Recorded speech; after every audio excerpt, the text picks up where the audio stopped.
Hi, I'm Lana Smith, and this is the third lesson about how to read piano music. Now we go directly to piano music, and I will explain you what to do with playing treble and bass clef on piano. Exactly. So in certain places on the websites and many other books, I read kind of funny idea that says that treble clef is for right hand and bass clef is for left hand.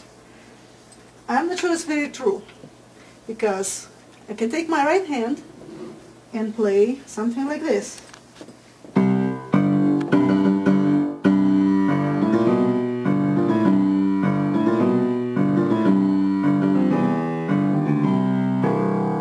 That was a little music piece called a bear. So both hands were below middle C, way below middle C, and I would say that my right hand played in treble clef. I can take my left hand and play something in here, no problem. So it's very possible that both hands will play in treble clef, or both hands can play in bass clef. Even sometimes they can go crossover. The left hand will play in treble and bass clef will be for right hand. So the idea about right hand and treble clef, left hand and bass, it's not very true.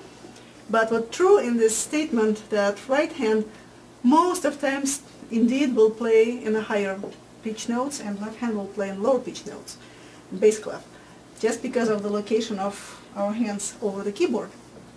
How do you know what hand to play, right or left?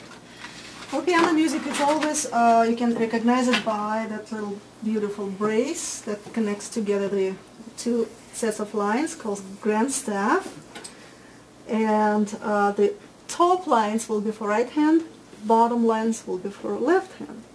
So if I'll write both bass clefs in here, it just means that both hands will play below middle C, right here.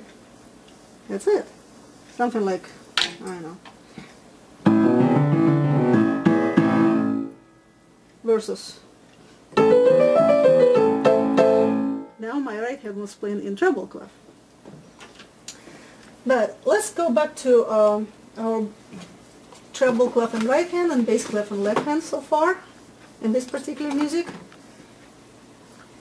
And remember last time we did relative reading, which means you know one note and then you just see where it goes comparing to that note, going up or down, and how far it goes. Now, music will not always go step by step, and not even on skips, which uses a lot of it, but not always. Sometimes we have big jumps, something like this.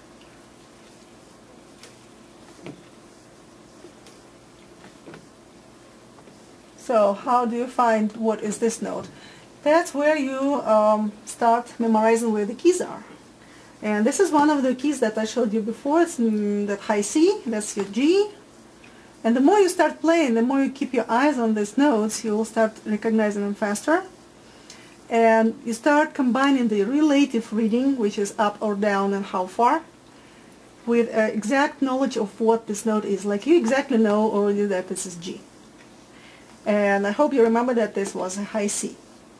And I hope you remember that the top line in treble clef is F. And the lowest line in bass clef is your ground, it's your G. So you have those certain points to count from, and then you're not going to count all your life. Eventually you start memorizing the exact height of the notes. That's how you play. Now in piano music, if you see two notes written one above another, and let's say they may share the same stem, it just means that they played at the same time. And if you have three sounds at the same vertical line, it means they played at the same time, both hands. If you have four sounds or five at the same line, it doesn't matter how many, they all played at the same time. Now what to do with, sometimes you can see things like this. This is a step, and it has the same line, both notes sharing it. They still will be played at the same time because you just have no way how to write this note over that. They're too close, it's a step together, like this. But it's the only exception when notes are played at the same time but written beside each other. Other notes can be written all on the same vertical line, so go all at the same time.